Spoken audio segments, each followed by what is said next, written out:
तो भाई लोग कैसे हो। आज मैं आप लोग के लिए लेके आया हूँ राजा की भूल। चलिए कहानी स्टार्ट करते हैं। वल्लभगढ़ के राजा मोहर सिंह की मृत्यु के पश्चात उनके पुत्र चंद्रबदन ने राजगद्दी संभाली। तत्पश्चात प्रधानमंत्री जी, हमें अपने कुल की परंपराओं और अपने पूर्वजों के विषय में जानकारी हासिल करना चाहते हैं। महाराज, इनके विषय में तो आपके कुल गुरु चंदन ऋषि ही बता सकते हैं। उन्हें आपके पूर्वजों के विषय में गहन जानकारी है। फिर तो हम उनसे मिलने जाएंगे। वैसे भी महाराज, आपको कुल परंपरा अनुसार राजा बनने के बाद कुल गुरु चंदन ऋषि के चरणों में शीश झुकाने भी जाना है। ओह, फिर तो एक पन दो काज हो जाएंगे। उसी दिन चंद्रबदन चंदन ऋषि से मिलने चल दिया। वन में पहुंचकर, महाराज यही है चंदन ऋषि के आश्रम। प्रधानमंत्री जी, आप यहीं रुककर हमारी प्रतीक्षा कीजिए। कुल गुरु के दर्शन करके हम जल्द ही लौट आएंगे। और फिर आश्रम में गुरुदेव, वल्लभगढ़ का नवनिर्वाचित राजा चंद्रबदन आपके चरण में प्रणाम करता है। आयुष्मान भव राजन। गुरुदेव, मैं आपके पास एक जिज्ञासा लेकर आया हूँ। उस जिज्ञासा को आप ही शांत कर सकते हैं। क्या जिज्ञासा है तुम्हारी राजन? गुरुदेव, मैं आपसे अपने पूर्वजों के विषय में जानना चाहता हूँ। ओह, तो यह बात है। तब चंदन ऋषि ने संक्षिप्त में बताया, राजन, तुम्हारे पूर्वज अत्यंत शक्तिशाली, चतुर और कूटनीतिज्ञ थे। पर उन सब में एक ही बुराई थी, वे सब राजगद्दी के लिए आपस में ही लड़ लड़ कर मर गए। ओह, बड़ा खेद हो रहा है उनके विषय में जानकर। उन्हें किसी ने समझाया क्यों नहीं गुरुदेव? यह तुम क्या कह रहे हो राजन? समय पर अनेक कूटनीतिज्ञों, हितैषियों ने उनकी समझाने में कोई कसर नहीं रख छोड़ी थी। मैं आपकी इस बात को नहीं मानता गुरुदेव। यदि हमारे पूर्वजों को यह समझाया गया होता कि राजगद्दी के लिए आत्मघाती युद्ध से उनको कोई लाभ नहीं होने वाला, आपस में लड़ने मरने से समूचा राजवंश नष्ट हो सकता है, तो मुझे नहीं लगता कि मेरे पूर्वज हित अहित का बात न सोचते। ऐसा नहीं है राजन।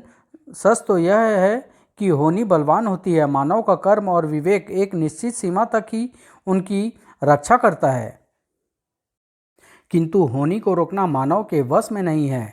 मानव बुद्धिमान जीव है ऋषिवर। कर्म उसका धर्म है। विवेक और कर्म के बल पर मानव होनी को टाल सकता है। राजन, अभी तुम अनुभवहीन हो। मैं तुम्हें कुछ बातें समझा रहा हूँ। यदि तुमने मेरी इन बातों को समझकर इन पर अमल किया तो तुम्हारा जीवन कभी भी खतरे में नहीं पड़ेगा और मुझे यह देखकर खुशी होगी। किंतु मेरा विश्वास है कि तुम मेरी इन बातों को समझकर भी अपनाओगे नहीं। ऐसा कैसे हो सकता है गुरुदेव? आप हमारे कुल गुरु हैं। आप जैसा कहेंगे मैं वैसा ही करूँगा। तो सुनो, जल्द ही कोई घोड़ों का सौदागर घोड़ा लेकर तुम्हारे दरबार में आएगा। तुम उससे वह घोड़ा भूल कर भी न खरीदना राजन। नहीं खरीदूंगा गुरुदेव। फिर भी यदि किसी कारणवश तुम्हें उस सौदागर से वह घोड़ा खरीदना भी पड़ जाए तो उसे लेकर दक्षिण दिशा में शिकार खेलने कभी ना जाना। जी गुरुदेव। और यदि यदि दक्षिण दिशा में पहुंच भी जाओ तो वहां किसी सुंदरी के प्रेम जाल में न फंसना। मैं आपकी यह बात सदैव याद रखूंगा गुरुदेव। और यदि किसी सुंदरी के प्रेम जाल में फंस भी जाओ तो उसे अपने महल में लाना भी पड़ा तो भूल कर भी उसके लिए नया महल न बनवाना। अच्छा गुरुदेव। फिर भी अगर महल बनवाना भी पड़ा तो गृह प्रवेश के समय हवन करने के लिए वृद्ध ब्राह्मणों को ही बुलाना राजन। ऐसा करने में ही तुम्हारा कल्याण निहित है। ऐसा ही होगा गुरुदेव। चंद्रबदन वहाँ से चल पड़ा। गुरुदेव ने तो बड़ी ही विचित्र निर्देश दिए हैं मुझे, पर कुछ भी हो, गुरुदेव के निर्देशों का मानना मेरा परम कर्तव्य है। दिन बीतते गए और बात आई गई हो गई। एक दिन महाराज, बाहर एक सौदागर खड़ा है और स्वयं को दूर देश से आया बतला रहा है। अच्छा, क्या क्या चाहता है वह? महाराज, वह हट कर रहा है कि वह राजा से मिले बिना वापस नहीं जाएगा। ठीक है, उसे हमारे पास ले आओ। जो आज्ञा महाराज। पहरेदार सौदागर के पास गया। सौदागर, महाराज ने तुम्हें महल में बुलाया है। सौदागर ने सौदागर ने घोड़ा पहरेदारों को सौंपा और शीघ्र ही राजा चंद्रबदन के सम्मुख जा पहुंचा। प्रणाम महाराज। कहो सौदागर, हमसे क्यों मिलना चाहते थे तुम? महाराज, मेरा नाम सूर्य प्रताप है। मैं घोड़ों का सौदागर हूँ। इस समय मेरे पास केवल एक बेशकीमती घोड़ा है। वह दौड़ता नहीं, हवा से बातें करता है। अच्छा, हाँ महाराज, उस नायाब घोड़े को यदि कोई खरीद सकता है तो वो हैं आप। लेकिन क्या महाराज? सच्चा जौहरी ही तो हीरे की परख कर सकता है। और फिर यदि आप मेरी इन बातों में रत्ती भर भी फर्क पाएं तो मेरी गर्दन उड़ा सकते हैं। मैं तनिक भी नहीं हिचकूंगा। चंदन ऋषि ने मुझसे कहा था कि किसी भी सौदागर से मुझ भूल से भी कोई घोड़ा न खरीदना। इतना सोचकर, नहीं सौदागर, इस समय मैं घोड़ा खरीदने को इच्छुक नहीं हूँ। महाराज, मैंने आपसे घोड़ा खरीदने को कब कहा है? मैं सिर्फ इतना चाहता हूँ कि एक बार आप इस घोड़े पर सवारी तो कर लें। महाराज, आपके ऐसा करने से घोड़ा भी धन्य हो जाएगा। आपके राजवंश की भी यही परंपरा रही है कि आपके द्वार से आज तक कोई निराश लौट कर नहीं गया। घोड़े की सवारी करने में क्या हर्ज है? मेरा ऐसा करने से दूर देश से आए इस सौदागर का मान भी रह जाएगा। ठीक है सौदागर, हम घोड़े पर केवल सवारी करके देखेंगे। मैं इसी से धन्य हो जाऊंगा। महाराज, वे दोनों घोड़े के पास आए। देखने में तो बड़ा उत्तम है। चंद्रबदन घोड़े पर चढ़ा और घोड़ा कुछ दूर तो हल्की चाल चला, फिर सरपट दौड़ने लगा। ऐसा लगता है मानो हवा से बातें कर रहा हूँ मैं। ऐसा घोड़ा तो वाकई खरीदने के लायक है। उनके दिमाग से चंदन ऋषि की घोड़ा न खरीदने वाली बात पूरी तरह से निकल गई। जब वह सौदागर के पास आया, सौदागर, हमें तुम्हारा घोड़ा बेहद पसंद आया, और उसने घोड़ा सौदागर से मुँह मांगी कीमत पर खरीद ली। अब चंद्रबदन शिकार पर जाने के लिए उसी घोड़े का प्रयोग में लाने लगा, पर भूल कर भी वह दक्षिण दिशा में जाने की कोशिश न करता। एक दिन वन में, वाह कैसा विचित्र हिरण है, मुझे इसको जीवित पकड़ना चाहिए। बस फिर क्या था, उसने घोड़ा हिरण के पीछे दौड़ा दिया। किंतु जैसे जैसे घोड़ा हिरण के पास पहुंचने को होता, वैसे वैसे हिरण चौकड़ी भर कर और आगे भाग जाता। इसके पैरों में तो मानो बिजली भरी हुई है, हाथ ही नहीं आ रहा। हिरण का पीछा करता करता वह अनजाने में ही अपने राज्य से काफी दूर दक्षिण दिशा में पहुंच चुका था। तभी ओह, धाड़ धड़ाम धाड़ाम, चंद्रबदन की चेतना लुप्त होती चली गई। न जाने कब उसकी चेतना वापस आई। आह, मैं कहाँ हूँ? ओह, इन्हें होश आ गया। दासी दौड़कर कक्ष से बाहर आई। राजकुमारी जी, घायल युवक को होश आ गया है। अच्छा। राजकुमारी चंद्रबदन के कक्ष में आई। अब आप कैसे हैं? क्या आप मुझे अपना परिचय देंगे? मैं वल्लभपुर का राजा चंद्रबदन हूँ सुंदरी। वन में एक हिरण का पीछा करता हुआ मेरा घोड़ा एक पत्थर से टकराया और मैं गिर कर चेतना खो बैठा था। जब होश आया तो स्वयं को यहाँ पाया। सुंदरी, आप कौन है? इस वीराने में यह ठाट बाट, यह राजमहल, क्या रहस्य है यह? मैं गौतमपुर राज्य की राजकुमारी गौतमी हूँ।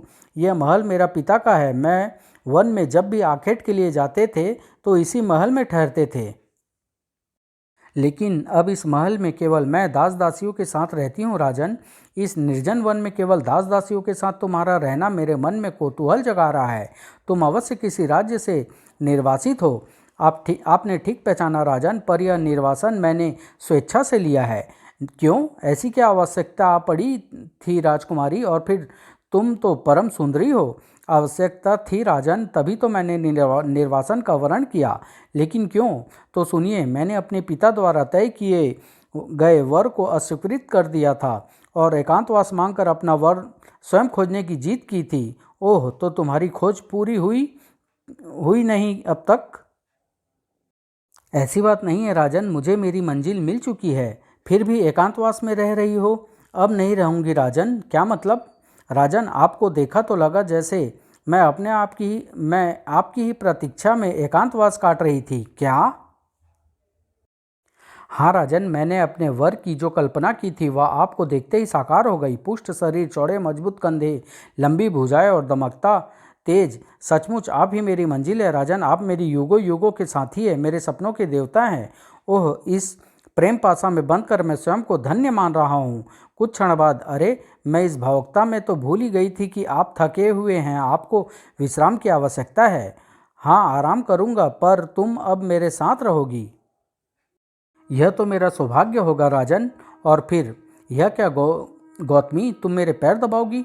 राजन, अब इन्हीं चरणों में तो मेरा स्वर्ग है। इतनी रूपवती और गुणवती कन्या तो हमारी रानी बनने योग्य है। यह सोचकर गौतमी मुझसे विवाह करोगी? ओह, आपके मुख से इन्हीं शब्दों का सुनने के लिए तो मेरे कान तरस रहे थे राजन। इसके लिए तुम्हें मेरे साथ चलना होगा गौतमी। मैं तैयार हूँ राजन। और फिर एक बात समझ नहीं आई गौतमी, मैं मूर्छित तो वन में हुआ था और होश आने पर स्वयं को तुम्हारे महल में कैसे पाया?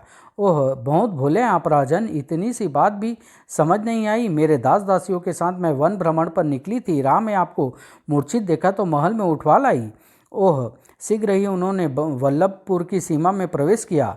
यद्यपि मुझे चंदन ऋषि का कथन याद है, पर गौतमी जैसी सुंदरी को साथ लाना मेरी आवश्यकता बन गई थी। वल्लभ गड़ाकर उसने गौतमी से विवाह कर लिया। बोलो गौतमी, मुंह दिखाई में हम तुम्हें क्या दें? महाराज, मेरी एक इच्छा और है कि विवाह के बाद मैं नवनिर्मित महल में रहूं। यदि आप मेरी यह इच्छा पूर्ण हम समझ गए गौतमी, हम वादा करते हैं अति शीघ्र तुम्हारे लिए एक भव्य महल बनाएंगे। और चंद्रबदन के आदेश पर महल का निर्माण कार्य आरंभ हो गया। शीघ्र ही नया महल बनकर खड़ा हो गया। महल तो बन गया, अब गृह प्रवेश का प्रबंध करना चाहिए। शीघ्र ही प्रधानमंत्री जी, नए महल में गृह प्रवेश हेतु हवन के लिए 100 युवा पुरोहित को आमंत्रित कर दीजिए। जी महाराज। उचित मुहूर्त पर नए महल में हवन का आयोजन किया गया। उसी समय यह एक पुरोहित मंत्रोच्चार छोड़कर रानी गौतमी को अपलक देखे जा रहा है। वह उठकर पुरोहित के पास गया। तुम यहाँ क्या करने आए हो? पुरोहित की तंद्रा टूटी। जी, हवन करवाने महाराज।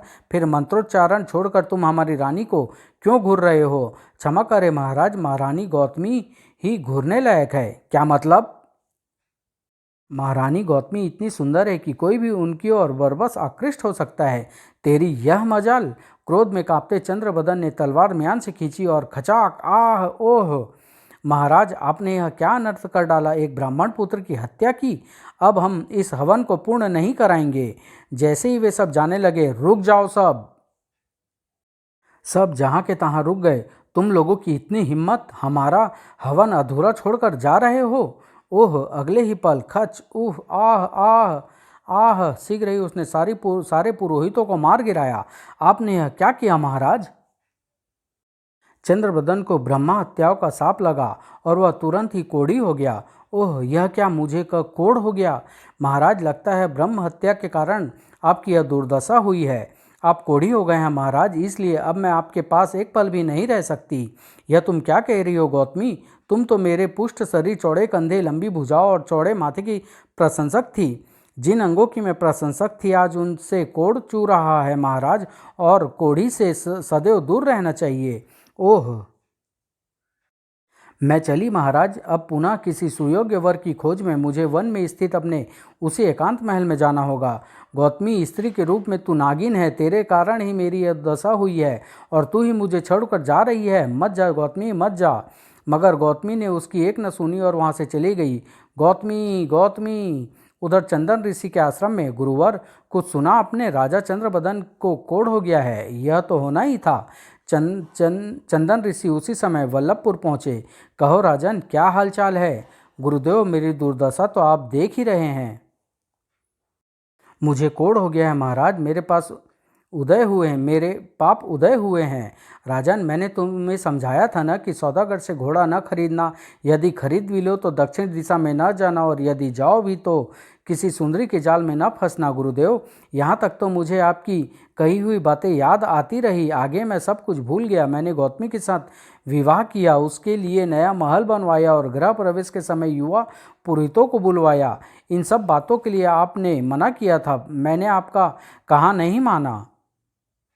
इसी कारण मेरी यह दुर्दशा हुई है। मुझे क्षमा कर दो गुरुदेव, क्षमा कर दो। इसमें तुम्हारी कोई गलती नहीं है। योनि बलवान होती है। आदमी का कर्म और विवेक एक सीमा तक ही उसे टालने में सफल होता है, उससे आगे नहीं।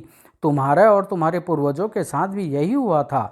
आप ठीक कह रहे हैं गुरुदेव, पर अब मैं क्या करूं? कोढ़ी बनकर मैं जी नहीं सकूंगा। इसकी चिंता मत करो राजन, मैं कोढ़ ठीक करने की एक अचूक औषधि के विषय में जानता हूँ।